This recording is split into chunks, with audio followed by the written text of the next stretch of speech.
Democratization of the Indian capital markets. It is my absolute pleasure and privilege to welcome here on the stage Madhabi Puri Buch, Chairperson of the Securities Exchange Board of India, the Chairperson of our market regulator, Sebi.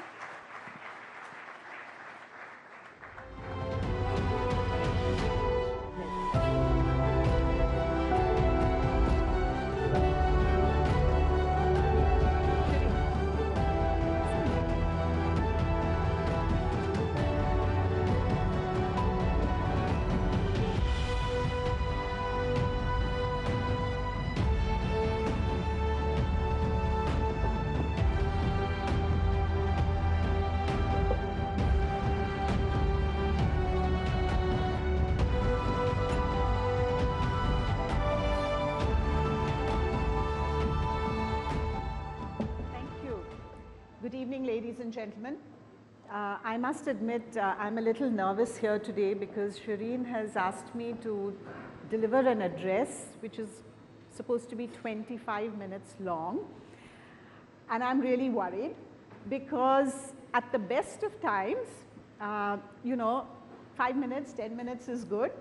But to the best and brightest minds in the country sitting here today, I can't think how I can keep you engaged for 25 minutes, but I shall try. So the strategy is to share with you some stories along the way in terms of what is happening in our capital markets. So as we think about democratization of the capital markets, to me, the question that starts right at the beginning is, what do we understand by democratization? And in order to share the story of many years ago, it's a story about one Mr. Murthy. Oops, go back.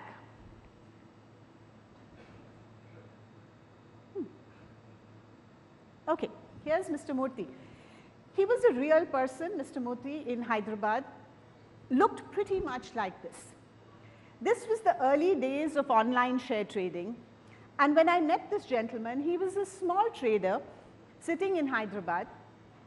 We spoke partly in English, partly in Telugu.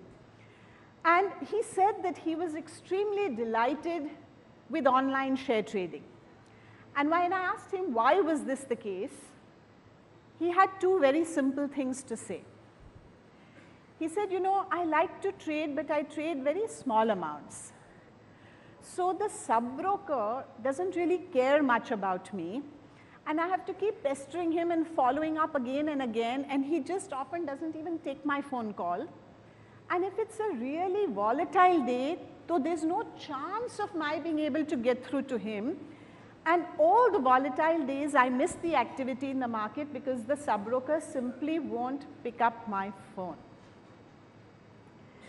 And he said, online share trading gives me an equal right, like all the bigwig investors, to go and buy and sell my shares. That was the day that I learned what is meant by democratization. We often think only of entry, access to come in. What he taught me was access to get out as well. Because in a large part of any industry, any product or service, there are many people who encourage you to come in. But do you have equal access and as much service from them when you want to go out? So to me, democratization needs to encapsulate not just ease of coming in, but ease of being served right through the life cycle of being an investor, and indeed the ease of going out. So what is it that has really happened in our markets? I will take you to another story. This story is about Mr. Kamath. Many of you know him. I've taken his permission to narrate this story. It's not a professional story. It's about Mr. Kamath, the man. Mr. Kamath has household help, and he was really keen that they should participate in the growth of the country, the growth of the markets, and really create wealth for their children and their families. So he wanted to pay them bonuses and part of their salary, invest on their behalf, But he always worried. He said, I'll make the investment on their behalf. But tomorrow when I am not here and they need to be served and they need to exit, who will be there to serve them? They will be lost in this world. Right? His domestic help, his driver, his maid at home, his sweeper, his cleaner. And then one day, we showed him a demo of MF Central. Those of you who are familiar with it, this is unprecedented anywhere in the world. And when I speak at IOSCO, which is our global forum for market regulators, they simply cannot believe that an entire industry, 50 different mutual funds, have come together to say that here is the one place where you will be served through a single window. It's not just about buying through a single window. That everybody does because of their own commercial interest. But to be served through a single window. So if you say, I want to change my address, and you are holding units in 5 or 6 different mutual funds, you upload it once, it automatically goes to all 5 or 6. Whenever you have any service request, you say, I want my account statement, I want my tax statement, I need to give it to somebody. You upload once, it goes to everybody. Single window to be served during your entire life cycle of holding that. Now, this is truly phenomenal. It's not just about the fact that technology enables it. It's about the fact that the entire industry chose to come together and offer this and say, this is not a space where we need to compete, this is a space where we need to collaborate. And that's what creates the democratization. Third story. This is Shakti Amma. Many of you may be aware, I am a Unilever wife, so I'm very aware of who Shakti Amma is. So this is the local Kirana wala lady who is in every village of the country. What is our ambition? Our ambition is that just as Shakti Amma is selling these little sachets of everything, and we know the entire story about how the shampoo market in India exploded when it moved from bottles to sachets, and people could afford to buy a 1 rupee sachet or a 2 rupee sachet of shampoo, but could never have afforded to buy a 100 rupee bottle. The market just exploded. So our objective is that in similar vein, we are looking to do sachetization of all our financial products. Again, the industry is coming forward to play such a marvelous role. So at the moment, the mutual fund industry tells us that a 500 rupee per month SIP is profitable for them. While many of them actually offer as low as 100 rupees a month, it is not profitable. They're sort of doing a bit of cross subsidy while they build up volume. We as a regulator know that unless it is viable, it will not be pushed. So we are working very closely with the industry to identify what are all the costs, including some of the regulation driven costs, which is making this unviable at a 250 rupee SIP. So again, it's something world over people cannot understand how a $3.50 per month investment can be made viable, but it is the magic of digitization. So for me, the journey of democratization is all about the journey of digitization. So hopefully very soon we will have Shakti Amma having little sachets of mutual fund units over there, 250 rupees a month top up. The next story is about the red, green and yellow. As I said, for us democratization not just to enter, sometimes there are disputes, sometimes consumers have grievances. If you don't have inclusion and democratization of that, you are again letting down your investor. So when we think of democratization, there must be democratization of this as well. At Sebi, we are about to launch on April 1st. I told them don't do April 1st, it's April Fool's Day. We are about to launch, Scores 2.0. It's a new version. It's absolutely fantastic. You know, the way the entire workflow of handling consumer investor complaints is completely automated. It is linked to every other system in the market. So for instance, when you go there, in our version 1.0, when an investor went there, he had to register for his complaint, and he had to put in his email ID, his phone number, his this, his that, to just register that he wants to put in a complaint. And we asked ourselves, why is he doing that? He's coming here to complain because he's already an investor. So we should be having his data. Why are we asking him to put it again, right? So we have to make it easy for that person that Mr. Kamath told us he wants to invest on behalf of.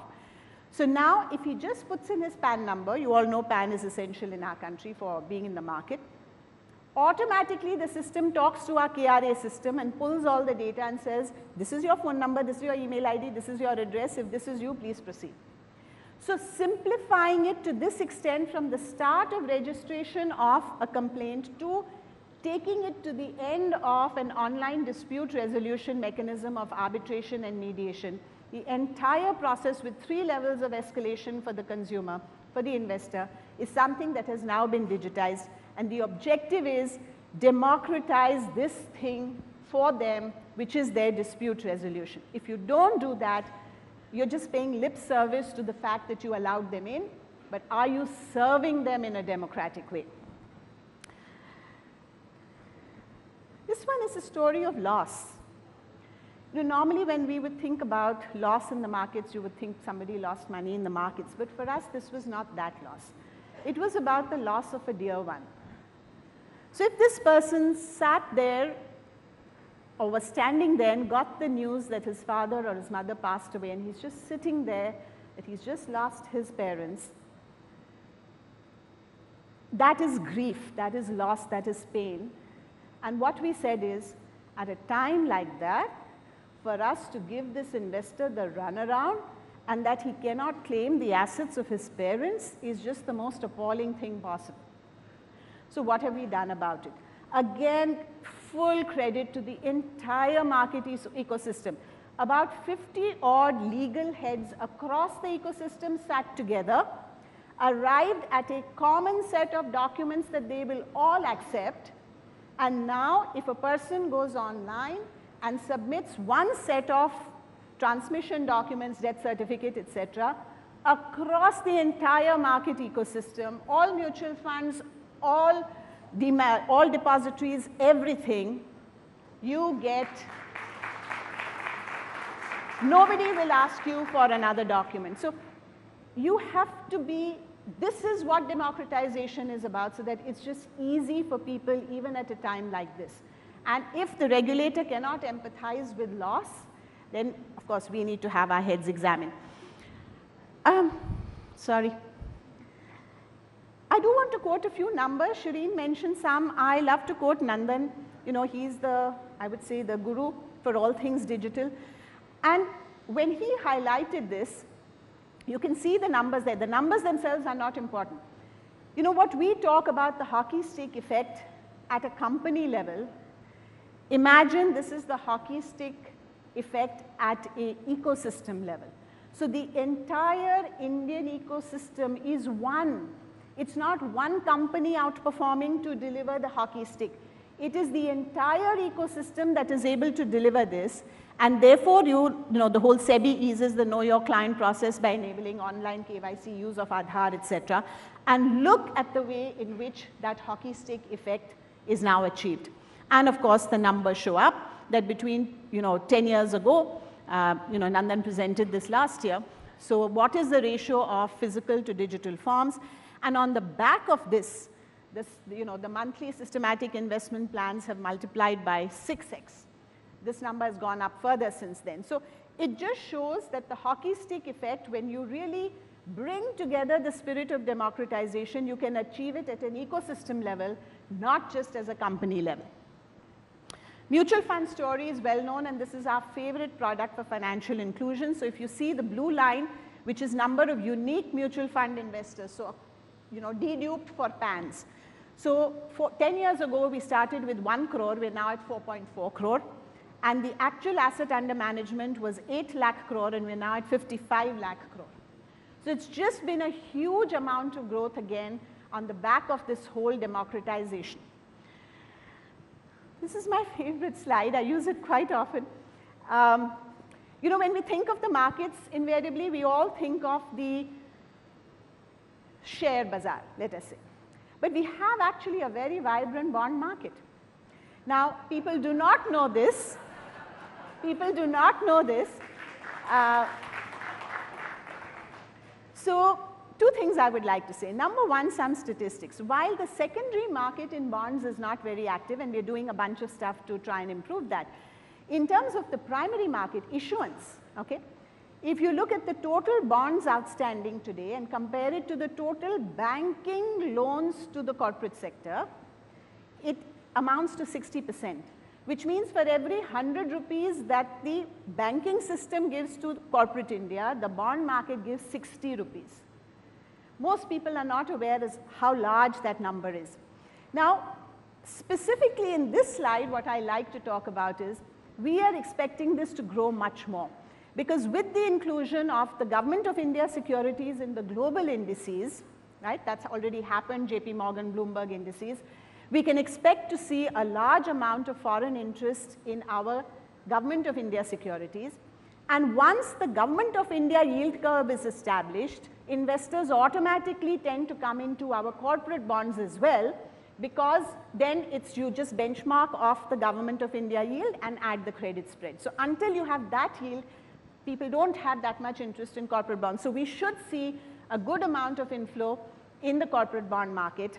And that's when, as people tell me, now you won't need to have an Indian hero there. So I said, we'll definitely put Akshay Kumar there in the same natty suit. So that's our bond market. Some of the things that we are doing, and this is really important again from a democratization point of view, one of the things that people used to worry about every time the markets were dislocated, the bond markets, they would say liquidity dries up. And you know, people are stuck. Now, you remember what I said about democratizing not just entry but also exit. Something absolutely sparkling that this government has done, and it's gone relatively unnoticed, I feel sad about it, is something called the backstop facility, which the government has put in place with sovereign guarantee. Think about it. The government has said 30,000 crores of asset purchase program guaranteed by the Government of India in the event that there is a stress in the market and the mutual funds, the debt mutual funds are stuck and they don't want to sell at distressed prices in a dislocated market. They have actually sanctioned that guarantee. And what that means is that the fear that some people have, that because the markets are not so liquid, tomorrow if there's a crisis and the market freezes up, what will happen? Well, the government has stepped forward and actually said, well, we will stand behind the bond market. So this was a very, very important step taken by the government to really facilitate the growth of the bond market and to protect the investors. The second thing which Sebi did was to create a very specialized institution called the RePO, Corporate Bond RePO Clearing Corporation. The reason this was important and what this slide is meant to demonstrate is the product was always there in the market. It was not getting used. And we realized that the exchanges who are focused on equity will never have the management bandwidth to focus, eat, dream, drink, breathe the bond market. So we created a whole new institution. And we were told, it's very hard to set up a new institution. Yes, it was hard. But it was created. And that again was a cooperative effort of the entire mutual fund industry. So, this is, every time I narrate these stories, as I said in ASCO, people cannot believe how much cooperation and collaboration exists in our ecosystem for people to come together to grow the market.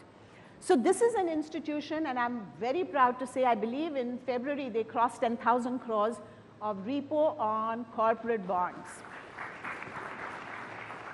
That's what focus brings. This is one of my favorite products for the future, REITs. I believe that there's just so much latent demand in our country for real estate, and for each of us to own a little bit of that action and that wealth creation, and to try and participate in what can potentially be an inflation-proof income is so important. Again, we have found that when we shared this vision with the industry and said that in order to retailize, in order to democratize REITs, we need higher levels of disclosure and compliance. I cannot tell you the cooperation we got, and they've all agreed to a much higher level of disclosure and compliance so that the regulator has comfort to really retailize this product. And of course, consequently, we went ahead and announced something called the small and medium REITs, which means that even assets as small as 50 crores, otherwise our threshold was 500 crores. So only the big boys were participating. We've brought it down to a 50 crore asset, and we've reduced the investment size for just folks like you and us and everybody else to be a part of this entire area which is set to grow. Our own back of the envelope calculation tells us that over the next 10 to 15 years, the REIT, InvIT and Muni bond market will be as large as our equity market today, 1 time GDP. That is our belief. So where is that growth going to come from? Where is the capital formation going to come from? This is what our belief is, that this little piece of heaven, this little piece of real estate, this little piece of infrastructure, democratized across millions and millions of people, is what is going to create the next 1 time GDP market for our country. I think one additional step that we took towards democratization of what we call the issuers. This was all about the investors. Now what about the issuers? We recently inaugurated the listing of 5 NGOs on our social stock exchange. Again, many people told us it's not worked anywhere in the world. Why will it work in India, X, Y, Z? And our belief was no. A, we will make it work because we have the technology and we can take it far and wide. And B, we have again faith in our ecosystem which has done so much. And therefore, we actually saw 5 NGOs listing together very recently last week as the first set of NGOs to list and make available a very transparent and trustworthy ecosystem for people to donate. So that's our social stock exchange in terms of creating democratization of issuers. Now even a non-profit can be an issuer. How do we achieve all this? And I'm often asked this question, and I think the answer is very simple. On the one hand, of course, technology. I mean, there's just no doubt about that. But the second is co-creation. You know, everything we do is co-created with industry. Sebi has always had a very rich tradition of doing very extensive discussion and very rich advisory committees on policy making. The big step we took about a year ago was that we moved that spirit of cooperation and co-creation into standard setting. So we've set up something called Industry Standards Forum, which set down the standards for implementation of SEBI regulations. And the amount of work that has happened in this last, I would say, 7-8 months, and the kind of, ease of compliance that has been brought about. So SEBI had to make some changes because when a logical argument was presented to us, obviously we're going to listen to it. The industry came up with some brilliant ideas on how to do that. So the entire spirit of co-creation has been extended and democratized. So it's one more form of democratization, that the regulator does not have a monopoly on policy making. Regulator also does not have a monopoly on standard making. So this spirit of collaboration and co-creation is one of, I think, the biggest strengths of India, along with our technology. On the technology, of course, as I said, it's just there for everybody to see, and Shireen and I were speaking that many people across the world cannot even understand how we can implement 90-day projects. People say we barely get our terms of reference in place in 90 days, and you guys just sort of implement things. So it just comes from, I think, the speed, the attitude, the talent. So many of our young people are tech-oriented, quant-oriented. So all of this really is a huge advantage for us as a country.